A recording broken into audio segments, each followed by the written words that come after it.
Jamnagar સમાણા road પર પીપળટોળા ગામ નજીક સામસામે બાઇક અથડાતા એક વ્યક્તિનું ઘટના સ્થળે મોત અને બેને 108 દ્વારા જીજી હોસ્પિટલમાં ખસેડવામાં આવ્યા.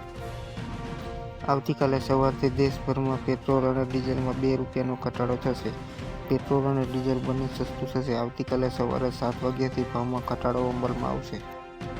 આ વખતની ચૂંટણીમાં 85 વર્ષથી ઉપરના મતદારોએ તથા દિવ્યાંગ મતદારોને ઘરે ફોર્મ મોકલાશે, જેથી તેઓ ઘરેથી જ વોટ આપી શકશે. એક્ટર પુલકિત સમ્રાટ અને કૃતિ ખરબંદા બન્યા જન્મોજન્મના સાથી. બોલિવૂડ કપલમાં લગ્નના ફોટો કર્યો શેર. રાજકોટમાં ગઈકાલે સામે લીમડા ચોક પાસે આવેલી યોગી ટાવરમાં પાર્કમાં કરેલા 3 વાહનોમાં આગ લાગી. ઘટનાની જાણ થતાં રાજકોટ ફાયર વિભાગની ટીમ ઘટના સ્થળ પહોંચી હતી.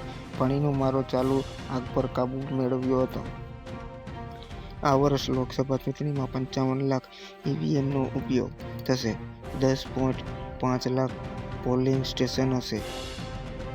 લોકસભા ચૂંટણીની જાહેરાત. 3જા તબક્કામાં થશે ગુજરાતનું મતદાન. 7 મેએ ગુજરાતમાં યોજાશે ચૂંટણી. 7 તબક્કામાં થશે ચૂંટણી. 4 જૂને થશે મતગણતરી. રાજ્યમાં 31 માર્ચ ગુજકેટની પરીક્ષા યોજાશે. 1,37,000 વિદ્યાર્થીઓને આપશે ગુજકેટની પરીક્ષા. ગુજકેટની પરીક્ષા એન્જિનિયરિંગ અને ફાર્મસી માટે અમદાવાદમાં 70થી વધુ કેન્દ્રોમાં યોજાશે પરીક્ષા.